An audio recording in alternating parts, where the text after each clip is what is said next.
Elara lived in a village where usefulness was measured by loud voices and strong arms. She possessed neither, while others built sturdy fences, hauled heavy sacks of grain, or shouted orders in the bustling market square.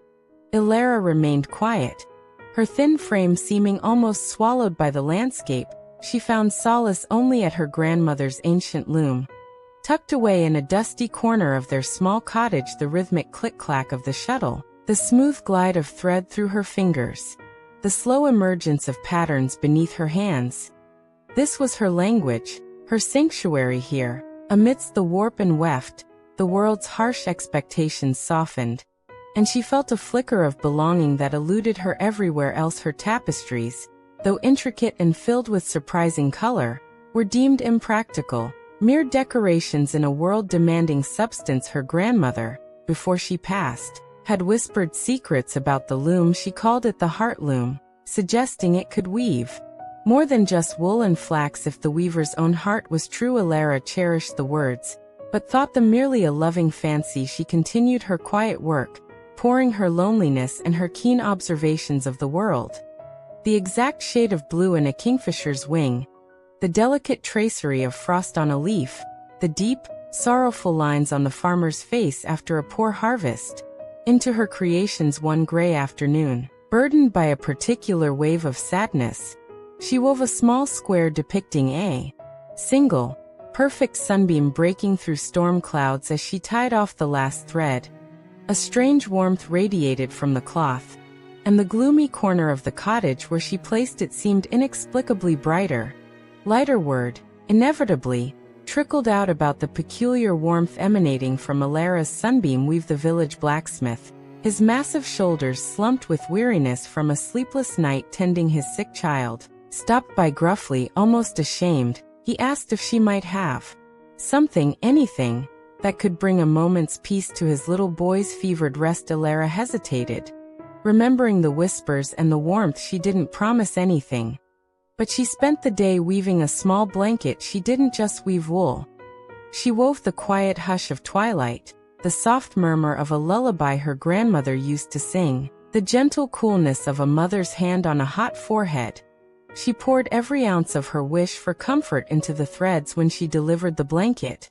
The blacksmith's skepticism was clear, a heavy frown etched on his tired face. He accepted it with a grunt, his large, calloused hands awkwardly handling the delicate weave. Later that evening, however, a different man appeared at Elara's door. His eyes were red-rimmed, but wide with disbelief. His son, he stammered, had fallen into the first deep, peaceful sleep since falling ill. The moment the blanket was laid over him, the fever hadn't broken, but the child's suffering had eased dramatically. The blacksmith's gruff voice trembled as he thanked her, a profound gratitude replacing the earlier doubt. This simple act, this tangible proof of her gift's power, sent ripples through the village like a stone dropped into a still pond. Requests began to arrive, tentative at first, then growing bolder. The grieving widow asked for something to ease the hollow ache in her chest. Elara wove a shawl threaded with the resilience of ancient oaks and the quiet promise of spring after winter. The anxious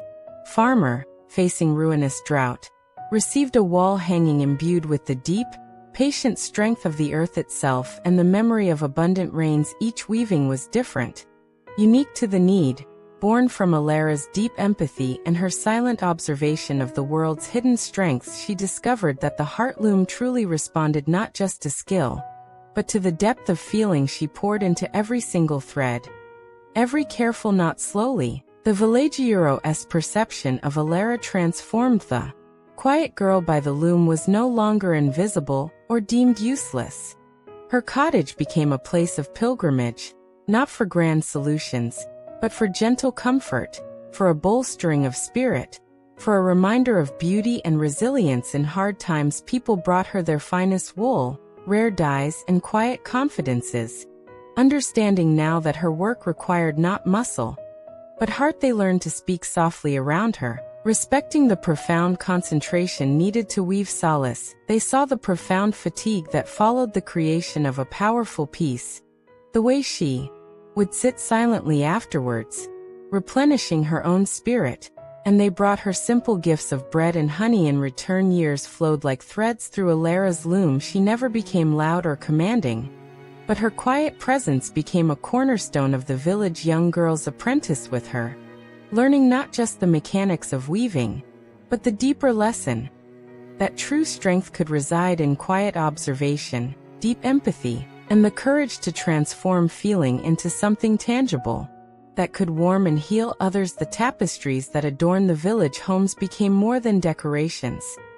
They were woven testaments to shared burdens, collective joys, and the quiet, enduring power of compassion made manifest. Elara, the girl who wove, had shown them that the most essential substance wasn't always the loudest or the hardest, but could be found in the gentle strength of a thread guided by a caring heart, forever binding them closer together.